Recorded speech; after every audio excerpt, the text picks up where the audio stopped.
Hello guys, welcome back to anime seven. இந்த video என்ன பார்க்க போறோம்னா ரணேனி மண்டலோட அடுத்த எபிசோட் தான் கைஸ் பார்க்க போறோம். இந்த அனிமேவோட ப்ரீவியஸ் எபிசோட்ல நீங்க பார்க்கல அப்படிங்கிற பட்சத்துக்கு நம்ம சேனலோட பிளேலிஸ்ட் இருக்கு, மறக்காம எல்லாத்தையும் செக் பண்ணி பார்த்துட்டு வந்து இந்த எபிசோட பாருங்க. அப்பதான் உங்களுக்கு இந்த அனிமேவோட ஸ்டோரி லைன்ஸ் எல்லாமே புரியும். வளவலன் பேசிக்கிட்டே நேரத்தை வர்ணிக்காம டேரக்டா நம்ம இன்னைக்கு எபிசோட்குள்ள போவோம். போன எபிசோட கடைசியில என்ன பார்த்திருப்போம் அப்படின்னா, ஹீரோவுக்கு லியூமேக்கு இடையில தாறுமாற சண்டை போயிருக்கும். ஹீரோ லியூமையை அடிச்சு பறக்க விட்டுக்கிட்டு இருக்க. லியூமே கடுப்புல அந்த இடத்துக்குள்ள ஒரு கோர்ஸை பயன்படுத்தி இருப்பா. ஹீரோ வீடுலயே அந்த கோர்ஸையும் கண்ட்ரோல் பண்ணிக்கிட்டு இன்னொரு பக்கம் அவளையே அடிச்சு திரும்பி சதற விட்டுக்கிட்டு இருக்க. கரெக்டான நேரத்துக்கு லியூமேயோட ஆன்சிஸ்டர் வந்து லியூமை சாகாத காப்பாத்திடுறான். இதனால ஹீரோ உங்களோட ஒட்டுமொத்த ஹாங்குலத்தையும் நான் அழிக்கிறேன் அப்படின்னு சொல்லிக்கிட்டு இருக்க. இன்னைக்கு எபிசோட் அதுல ஆரம்பிக்குது.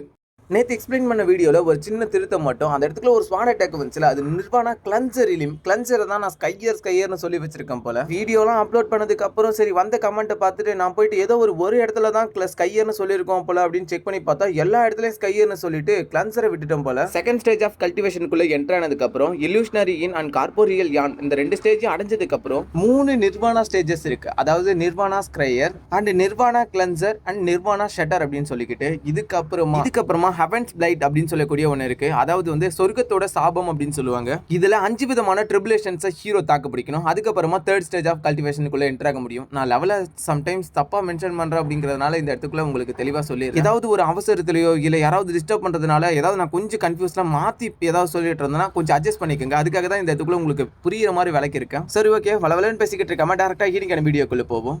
எபிசோட ஆரம்பத்துல ஒரு ஸ்னோ பகுதியை தான் காமிக்கிறாங்க. அந்த இடத்துக்குள்ள சோல் பேனரோட நின்றுகிட்டு இருக்க ஹீரோவும் தான் கையில இருக்கக்கூடிய தேர்ட் கோல்டன் சோலை அந்த இடத்துக்குள்ள திரும்பி சோல் பேனருக்கு அனுப்ப ஆரம்பிக்கிறான். சீனியர், உங்களுக்கு கொடுத்த வாக்குறுதிகளை நான் நிறைவேற்றிட்டேன். சோல் பேனர்ல இருக்கக்கூடிய தேர்ட் கோல்டன் சோலையும் நான் இப்ப எடுத்துட்டேன். அது இப்ப சோல் பேனருக்குள்ளே வந்து சேர்ந்துருச்சு. இன்னும் கூடிய சீக்கிரத்துல இந்த சோல் பேனரை நான் ரெக்கவர் பண்ணிடுவோம் அப்படின்னு சொல்லிக்கிட்டு இருக்கேன். அவரு அந்த இடத்துக்குள்ள கொஞ்சம் சந்தோஷமா சிரிக்கிற மாதிரி அவரும் அந்த இடத்துக்குள்ள சோல் பேனருக்குள்ள போய்க்க ஹீரோ அதை எடுத்து வச்சுக்கிறான். இன்னொரு பக்கத்துல அந்த இடத்துக்குள்ள ஹீரோ பின்னாடி திரும்பி பார்த்துட்டு சரி சீக்கிரம் வெளியே வா அப்படிங்கிற மாதிரி கூப்பிட்டுக்கிட்டு இருக்கா. அடுத்த நிமிஷமே அந்த இடத்துக்குள்ள சன் வெளியே வரான். பயங்கர வேகத்துல வெளியே வந்தவனும் சீனியர் சூமு அப்படின்னு சொல்லிக்கிட்டு நீங்க செஞ்ச உதவிக்கு ரொம்பவே நன்றி அப்படின்னு மாதிரி பயந்து மரியாதை செலுத்த ஹீரோ, நீ என்ன பார்த்து இவ்வளவு நடுங்க வேண்டிய அவசியம் இல்லைன்ற மாதிரி சொல்லிக்கிட்டு இருக்கேன். சீனியர், என்ன தயவு செஞ்சு மன்னிச்சிருங்க. நான் உங்களது இதுக்குள்ள தேவையில்லாம இழுத்துட்டேன். நீங்க இதுக்குள்ள வந்ததுக்கு அப்புறம் உங்களை பயன்படுத்திக்கிட்டு உங்களை இந்த பிரச்சனைக்குள்ள ஒட்டுமொத்தமா இன்வால்வ் பண்ணி எங்களை அழிச்சதுக்கு அப்புறம் நாங்க குளோன் உருவத்தை வச்சு தப்பிச்சு போயிடலாம் அப்படிங்கறத எங்களோட பிளான். சரி, அந்த மத்த 2 பேர் எங்க அப்படின்னு மாதிரி கேட்டுக்கிட்டு இருக்க. என்னோட குளோன் சக்தி ரொம்பவே கம்மி, அவங்களோட அதிகம் அப்படிங்கறதுனால அவங்க ஆல்ரெடி அவங்களோட பிளான்ல இருக்கக்கூடிய சில சேகரிப்புகளை எடுத்துக்கிட்டு வேற ஒரு இடத்துக்கு போயிட்டு இருப்பாங்க அப்படின மாதிரி அந்த இடத்துக்குள்ள சொல்லிக்கிட்டு இருக்க. சரணா அவன் இரும்பிக்கிட்டு இருக்க. ஹீரோ அவனை செக் பண்ணி பார்த்திருந்தா அவனோட மெரிடியன்ஸ் எல்லாமே பயங்கரமா சேதப்படுத்தப்பட்டிருக்கு. ஹீரோ, சரி விடு, நான் உங்ககிட்ட இருந்து சில செலஸ்டியல் ஜெட்ஸ் வாங்கியிருக்கேன். அது மட்டும் இல்லாம சில உதவிகளையும் கேட்டு வாங்கியிருக்கேன். இன்னைக்கு நடந்த இந்த காரணங்களும் விளைவுகளும் என்ன கூடயும் தொடர்பு இருக்கிறதுனால நான் உனக்கு 2 ஆப்பர்ச்சுனிட்டியை தரேன். இது ஆப்பர்ச்சுனிட்டின்னு சொல்ல முடியாது, பட் இருந்தாலும் உனக்கு 2 சாய்ஸ் தரேன். நீ திரும்பவும் சோல் டிரான்ஸ்ஃபர்மேஷன் ரிலிமுக்கு கொண்டு போக நான் உதவி செய்யறேன். பட் இருந்தாலும் அதுக்கப்புறம் உன்னால கல்டிவேஷன் பண்ண முடியாது. ஆனா ஒரு வழி இருக்கு. நான் உன்னை நாசைன்னு சொல்ற ரிலிமுக்குள்ள எடுத்துட்டு போய் விட்டதுக்கு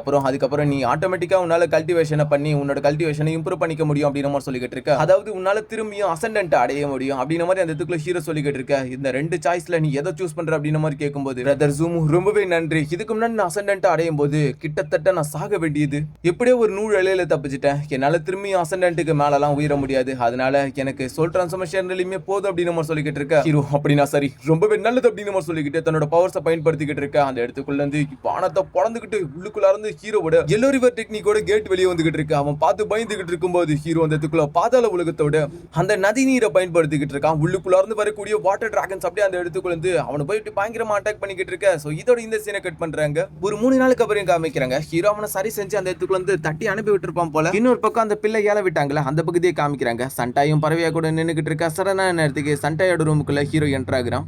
ஹீரோ வந்து சீனியர்னு கூப்பிட்டுக்கிட்டு இருக்க. அவரு அந்த இடத்துக்குள்ள திரும்பி பார்த்துக்கிட்டு வந்த உடனே ஹீரோ அவர் கையில ஒரு டோக்கனை கொடுத்திருக்கான். காட்டு மரண்டித்தனமான கொடூரமான மிருகங்களை பேரலைஸ் பண்ணக்கூடிய ஒரு மருந்து. இது ரொம்பவே தொலை தூரத்துல இருந்து வரக்கூடிய ஒரு ஆபத்தான பொருள். இந்த மாதிரியான பொருளை தேடி எதுக்காக நீ என்கிட்ட வந்திருக்க அப்படிங்கறத நான் தெரிஞ்சுக்கலாமா? இந்த லூவோட்டியன் பிளானட் ரீஜன்ல எனக்கு தெரிஞ்ச ஒரே ஒரு நபர்னா அது நீங்க மட்டும்தான். அது மட்டும் இல்லாம இது ரொம்பவே முக்கியமான விஷயம் அப்படிங்கிற மாதிரி ஹீரோ சொல்ல, அதாவது இது ஒரு ரகசியம்னு சொல்லாம சொல்லிக்கிட்டு இருக்கும் போது உங்களுக்கு எதிர்காலத்துல ஏதாவது உதவிகள் தேவைனா கண்டிப்பா என்கிட்ட கேட்கலாம், நான் பண்றேன் அப்படின்னு மாதிரி சொல்ல, சண்டை அடுத்த நிமிஷம் அந்த இடத்துக்குள்ள இருந்து கொஞ்சம் ஒரு மாதிரி பார்க்க ஆரம்பிக்கிறான். அடுத்த நிமிஷமே ஹீரோ கிட்ட நான் இதை தான் எதிர்பார்த்தேன் அப்படின்னு மாதிரி சொல்லிக்கிட்டு, வாங்கலிங், எனக்கு உண்மையிலேயே உங்ககிட்ட கேட்க வேண்டிய ஒரு உதவி இருக்கு. அந்த உதவியை நான் உங்ககிட்ட கூடிய சீக்கிரத்துல கேட்கிறேன் அப்படிங்கிற மாதிரி அந்த இடத்துக்குள்ள சொல்ல, கண்டிப்பா என்னால முடிஞ்சா நான் அதை செஞ்சு தருவேன். இதோட சீனை கட் பண்ணா ஹீரோ இன்னொரு பக்கம் தன்னோட டிராகன்ல பறந்து போய்கிட்டு இருக்கான். அதாவது நட்சத்திர வழிகாட்டி தான் இந்த ஃபார்ம்ல இருக்கு.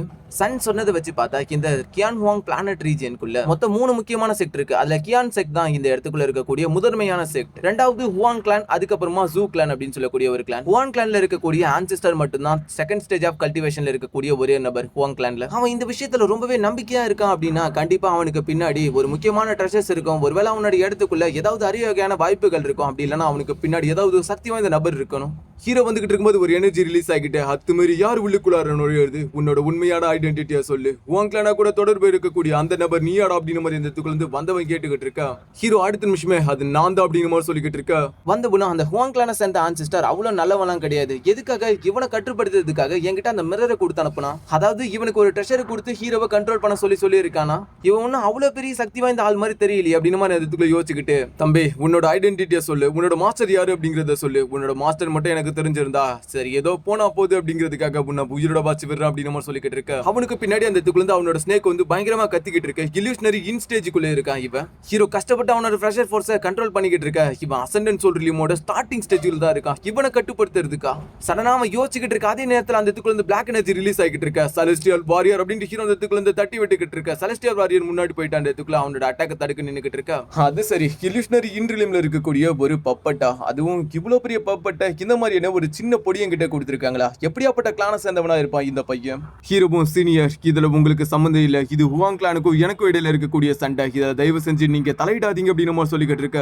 அவனும் யோசிச்சு பார்த்துட்டு, சரிடா தம்பி நான் இதுல தலையில்ல, ஆனா இந்த இல்யூஷன் ரிலீம்ல இருக்கக்கூடிய இந்த பப்பட்டை என்கிட்ட கொடுத்துரு. ஹீரோ அப்ப நான் பேச்சுவார்த்தைக்கு இங்க இடம் இல்ல அப்படின்னு சொல்லிக்கிட்டு அந்த இல்யூஷனரி ரிலீம்ல இருக்கக்கூடிய அந்த பப்பட்டை பயன்படுத்திக்கிட்டு அவன் அட்டாக் பண்ண ஆரம்பிக்கிறான். அவனும் நான் உன்னை கொண்டு இந்த பப்பட்டை எனக்கு சொந்தமானதா மாத்திப்பான். அதுக்கப்புறம் உன்னை கொன்னதுக்கான பழிய ஹுவாங் கிளானுக்கு மேல போட்டுருவேன். இது பியூரிஃபை பண்ணப்பட்ட ஒரு சக்தி வாய்ந்த இல்யூஷனரி இன் ரிலீம்ல இருக்கக்கூடிய ஒரு பப்பட் அப்படின்னு சொல்லிக்கிட்டு இருக்க. அந்த பப்பட்டு பயங்கரமா அட்டாக் பண்ணிக்கிட்டு இருக்கும்போது இந்த ரிஃபைன் பண்ணப்பட்ட ஹோலி பப்பட் பொம்மையை நான் என்னோட கட்டுப்பாட்டு கொண்டு வரேன், இதை நான் ரிஃபைன் பண்ணிக்கிறேன் அப்படின்னு சொல்லிக்கிட்டு இருக்கேன். ஹீரோவும் என்னோட செலஸ்டியல் வாரியர் இல்யூஷனரி இன் ரிலீம்ல இருந்தாலும் இல்யூஷனரி இன் ரிலீம்ல இருக்கக்கூடிய ஒரு கல்டிவேட்டரை எதிர்க்கிற அளவுக்கு அது சக்தி வாய்ந்ததா இல்ல. இவனை தடுத்து நிறுத்த என்கிட்ட இருக்கிற வழி 7 ஸ்டார் ஸ்வாட் ஃபார்மேஷனை பயன்படுத்திக்கிட்டு லின் தியான் ஹோவோட ஸ்வாட் எனர்ஜியை பயன்படுத்துறது மட்டும் தான் அப்படின்னு மாதிரி இடத்துக்குள்ள சொல்லிக்கிட்டு ஹீரோ அடுத்த நிமிஷமே அந்த 7 ஸ்டார் ஸ்வாட் ஃபார்மேஷனை பயன்படுத்தலாம்னு வந்துகிட்டு இருக்க. வந்தவுடனே 1000 கிளாமிட்டி லைட்னிங் டெக்னிக் அப்படின்னு மாதிரி அந்த இடத்துக்குள்ள ஒரு லைட்னிங் டெக்னிக்கை பயன்படுத்திக்கிட்டு இருக்க. ஹீரோ என்ன லைட்னிங் டெக்னிக் அப்படின்னு லைட்னிங் பீஸ்ட ஹீரோ வெளியே விட்டுக்கிட்டு இருக்க. வந்த உடனே அடுத்த நிமிஷமே எல்லாத்தையும் உடைச்சு சதுர விட்டுக்கிட்டு அவனோட லைட்னிங் எனர்ஜி ஒட்டு மொத்தமா அந்த இடத்துக்குள்ள வந்து ஹீரோட லைட்னிங் பீஸ்ட் அப்சர்வ் பண்ணிக்கிட்டு இருக்க.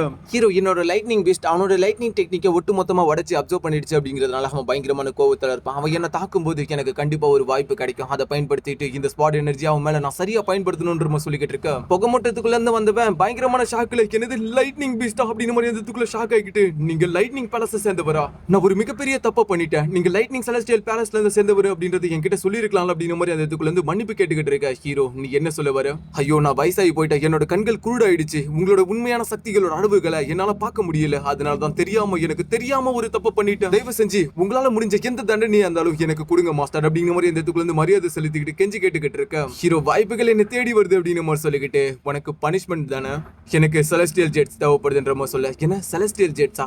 லைட்னிங் செலஸ்டியல் பேலஸ்ல இருந்து வரக்கூடிய ஒரு நபருக்கு செலஸ்டியல் ஜெட்ஸ் இல்லையா? யோசிச்சுக்கிட்டு இருக்கும்போது அவனுக்கு புரியுது இவர் என்கிட்ட செலஸ்டியல் ஜெட்ஸை கெஞ்சி கேட்டுக்கிட்டு இல்ல, அவர் எனக்கு ஒரு பனிஷ்மெண்ட் கொடுத்துக்கிட்டு இருக்காரு, அதுக்கான கவுண்ட கூட அவர் சொல்லல, நான் எவ்வளவு செலஸ்டியல் ஜெட் கொடுக்குறேன் அப்படிங்கறத அவர் பார்க்கணும்னு நினைக்கிறாரு போல அப்படின்னு மாதிரி அந்த யோசிச்சுட்டு, கண்டிப்பா மாஸ்டர் நீங்க சொன்னதுக்கு அப்புறம் நிராகரிக்க என்கிட்ட எந்த ஒரு காரணமும் இல்ல, என்னோட ஒட்டுமொத்த சேகரிப்புகளுமே இந்த பைக்குள்ளதான் இருக்கு, தயவு செஞ்சு இதை எடுத்துக்கங்க அப்படின்னு சொல்லிக்கிட்டு அந்த இடத்துக்குள்ள கொடுக்க. ஹீரோ அடுத்த நிமிஷமா அந்த பையை பார்க்க அந்த பைக்குள்ள எக்கச்சக்கமான செலஸ்டியல் ஜெட் இருக்கு. இருந்தாலும் அந்த இடத்துக்குள்ள இருந்து ஏதோ ஒரு நக்கல் பார்வையோட ஹீரோ பார்த்துட்டு, அதாவது இது ரொம்பவே கம்மி அப்படின்ற மாதிரி பார்த்துக்கிட்டு இருப்பான். அடுத்த நிமிஷமே ஒன் கிளான காமிக்கிறாங்க. ஃபார்மேஷனோட எல்லா டிசபிள்ஸ் அந்த இடத்துக்குள்ள தயாரா இருக்கு, ஃபார்மேஷன்ஸ் எல்லாமே தயாரா இருக்கு, டிசபிள்ஸ் எல்லாமே ஒன்னு கூட்டிட்டாங்க. அதே மாதிரி கிளான பாதுகாக்க அரேவும் தயாரா இருக்கு அப்படின்னு சொல்லிக்கிட்டு இருக்கும்போது இந்த ஹுவாங் கிளானோட ஆன்சிஸ்டரோட நேம் ரொம்ப பெருசு அப்படிங்கிறதுனால ஊ அப்படிங்கிற மாதிரி அவனோட ஷார்ட் நேம் வச்சு கூப்பிட்டுக்கலாம். நான் ஆல்ரெடி கியான் கிளான சேர்ந்தவனா அந்த இடத்துக்கு அனுப்பியிருக்கேன். கண்டிப்பா இந்த பையன் என்ன கொல்லணும் அப்படின்னா கியான் கிளான்ல இருக்கக்கூடிய அந்த இல்யூஷனரி இன்டெலிஜென்ஸ் சேர்ந்தவனை தாண்டி தான் வரணும். அந்த பொடியனுக்கு ஒரே ஒரு வழி அந்த ஸ்வாட் எனர்ஜியை பயன்படுத்தணும், இல்லனா அந்த இடத்துக்குள்ள கிளம்பி ஓடணும் அப்படின்னு சொல்லிக்கிட்டு இருக்கும்போது வெளியிருந்து ஒரு சத்தம் கேட்க ஆரம்பிக்குது.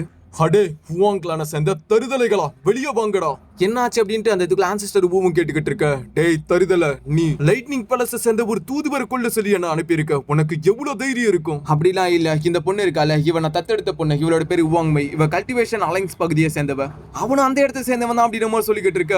அடே முட்டாள், கொஞ்ச நேரம் உன்னோட கண்களை திறந்து பார்த்துக்கிட்டு அவனோட லைட்னிங் பீஸ்ட பார்க்கும்போதே உனக்கு தெரியும் அவன் எந்த செலஸ்டியல் பேலஸ் சேர்ந்தவன் அப்படின்ட்டு. இனி நம்மளோட ரெண்டு குலத்துக்கு இடையில இருக்கக்கூடிய தொடர்புகள் அறுக்கப்படுது. அதே போல சண்டை முடிஞ்சதுக்கு அப்புறம் ஹுவாங் கிளான் இன்னைக்கு பண்ண இந்த துரோகத்துக்கு இருக்கு, நான் 100 மடங்கு திருப்பி செலுத்துவோம் அப்படின்னு நம்ம சொல்லிக்கிட்டு இருக்கேன். சரியான நேரத்துக்கு இந்த இடத்துக்குள்ள இருந்து வானம் பயங்கரமா மின்னிக்கிட்டு இருக்கும்போது உள்ளுக்குள்ள இருந்து ஒரு பயங்கரமான லைட்னிங் எனர்ஜியோட லைட்னிங் பீஸ்ட் அந்த இடத்துக்குள்ள இறங்கி வந்து கீழே பயங்கரமா கத்திக்கிட்டு இருக்கு. உள்ளுக்குள்ள இருந்து வந்த பீஸ்ட் அந்த இடத்துக்குள்ள இருந்து கத்திக்கிட்டு இருக்கிறத பாத்துக்கிட்டு இருக்க நபர்கள் எல்லாருமே அந்த இடத்துக்குள்ள இருந்து பயங்கரமான ஷாக் ஆகிட்டு இருக்காங்க. மிருகமும் வெளியே வந்துகிட்டு தன்னோட எனர்ஜியை ரிலீஸ் பண்ணிக்கிட்டு இருக்க. கிளானோட தலைவனும் இது உண்மையாலே ஒரு லைட்னிங் பீஸ்ட் தான், லைட்னிங் செலஸ்டியல் பேலஸை சேர்ந்தவங்க அப்படின்ட்டு ஷாக் ஆகிட்டு இருக்க. முன்னாடி வந்த ஹீரோவும் அந்த இடத்துக்குள்ள டே அவன் சிஸ்டர் ஜூ மரியாதை அவளை என்கிட்ட ஒப்படைச்சிரு அப்படின்னு நம்ம சொல்லிக்கிட்டு இருக்க. இதோட இந்த எபிசோடு முடியுது. கைஸ் கொஞ்சம் நாய்ஸை மட்டும் அட்ஜஸ்ட் பண்ணிக்கோங்க, என்னால் கண்ட்ரோலே பண்ண முடியல. இந்த இடத்துக்குள்ள ரோட் ரொம்ப கிட்ட இருக்கு அப்படிங்கிறதுனால ப்ளீஸ் கொஞ்சம் அட்ஜஸ்ட் பண்ணிக்கோங்க. நெக்ஸ்ட் ஒன்ல போய் சந்திப்போம். அது வரைக்கும் பை கைஸ்.